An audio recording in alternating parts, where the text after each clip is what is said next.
This is the Speedball lino cutting tool. It's very economical, travel friendly, and you get all of these different blades with it.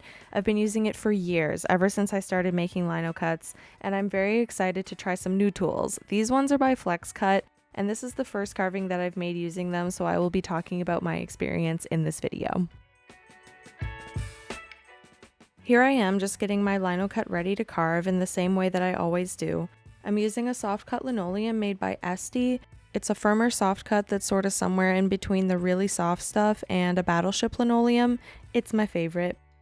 To transfer my image, I lay the sketch pencil side down and apply pressure using a wooden spatula to get the pencil to leave my sketch paper and go onto my linoleum.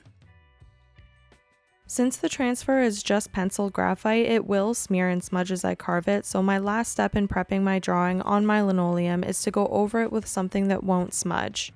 Here I'm just using a ballpoint pen, but you can use a Sharpie or a micron pen to do this.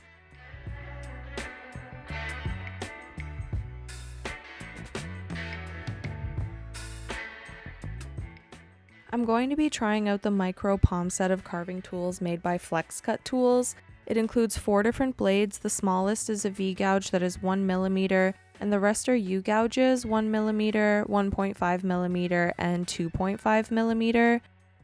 The box also included this little case that had band-aids in it, which tells me that these tools are really sharp.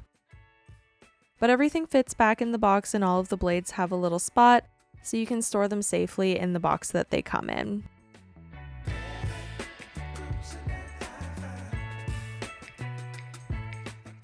The first thing I noticed is that I have to hold the tool very differently than I'm used to. I know the wooden part is meant to rest inside the palm of your hand, but it just felt really weird. So I spent the first little while just getting used to holding the tools properly. It didn't take long to figure it out, but that's more on me and what I'm used to than these tools themselves. And once I found a comfortable position, carving was going really well. The blades are extremely sharp, and you can get a sharpening block called a slip strop to keep them sharpened. This 1mm V-gouge carves really nice little lines, so it will be a favorite of mine for sure. One teeny tiny annoyance that I had with these tools that just seems to happen more than I'm used to is little bits of linoleum being carved away get stuck in the blade, and that's likely due to the type of linoleum that I'm using rather than the blades themselves. But I got a toothpick and I just kept it on the side of my working area so I could just easily push out those little trapped pieces of linoleum in the blades as I worked away. One of my favorite carving techniques is to cover areas I'm working on with a Sharpie so I can more clearly see what I've been carving away. You can also stain your linoleum with ink, gouache, or paint before you begin carving as well, but I just really prefer this method, since I can add it when I need to. I'm covering this area with Sharpie before I start adding texture and detail to the clouds.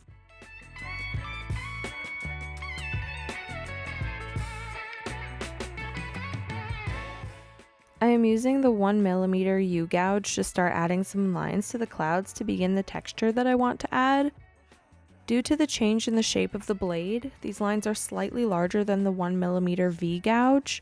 And so far these tools have a nice range in size of the blades, especially when I moved up to the largest U-gouge to clear this area.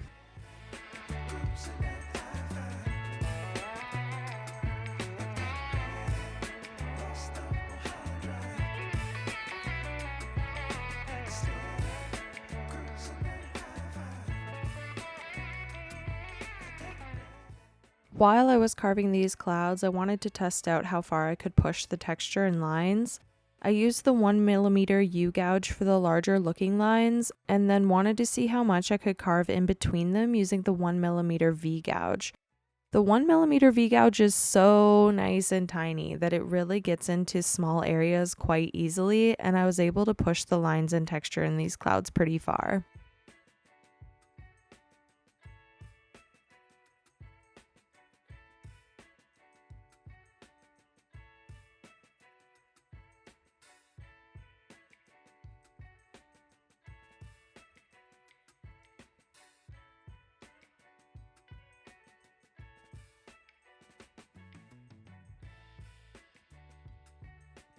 These blades are so sharp that I can barely press down to carve to remove material. And these lines in the water area were so lightly carved, and I was able to get a good flow creating these lines because there was so little resistance from the blade cutting through the lino.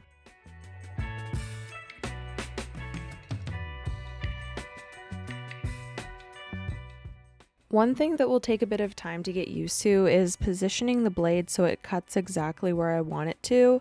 The blades are shaped ever so slightly differently than I'm used to, like the sharpened end is a little longer than the speedball lino cutter blades. So as I added these details to the umbrellas, I thought I reached the other side of the lines I wanted to make, but I didn't, so I ended up having to pick and scratch the little bits off. Again, this is a me thing and just a change that I would have to get used to compared to what I'm used to with my other tools.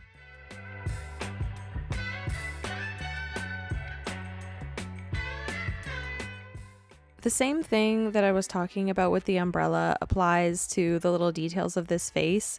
Positioning the blade so where it first enters the lino to start the carved area is a little different than what I'm used to, so I really had to take my time to line things up.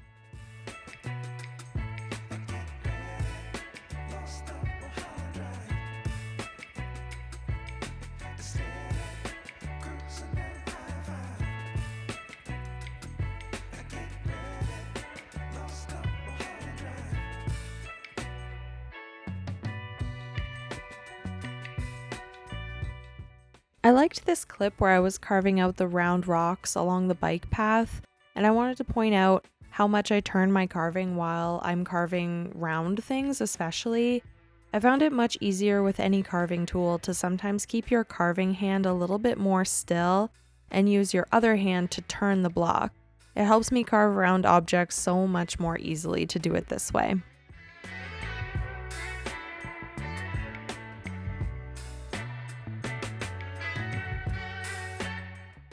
While I was carving the spokes on these tires, I was trying to carve directly around the thickness of the lines I made with my ballpoint pen. I found the way that you hold these tools kept my hand pretty steady and I was able to carve pretty straight lines quite easily. Once I carved out all of the spokes on the wheels, I carved away the lines of the things that were in the background. These areas were very tiny to work within, and the sharpness of the blade made it really easy to carefully carve these areas away since I didn't have to press into the lino with any force at all.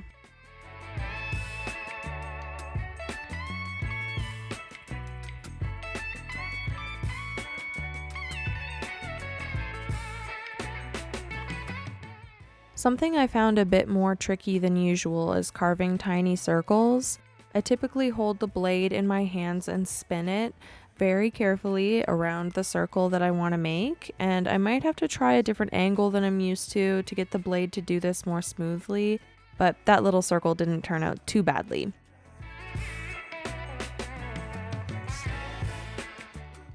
Carving small lines into these roses and leaves was made very easy with the size of the smallest blade in the set.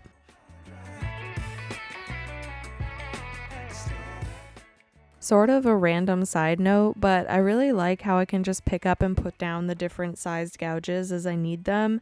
I'm so used to having to stop to switch blades out of the tool that I'm used to, and having separate tools of various sizes that I can just switch around really quickly is just something I didn't really expect to enjoy so much while I was working.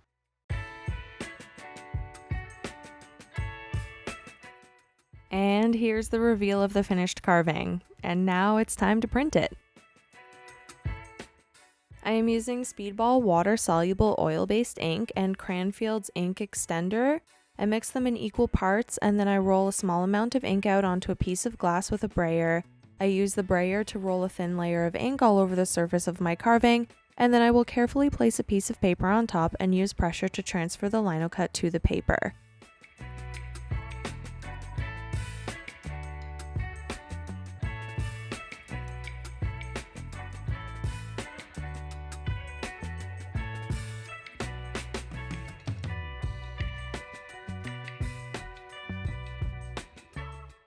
The largest U-gouge tool did leave some raised areas that I could carve away some more using an even larger U-gouge or the same tool, but I just placed small pieces of paper over these areas so less texture would pick up in the print.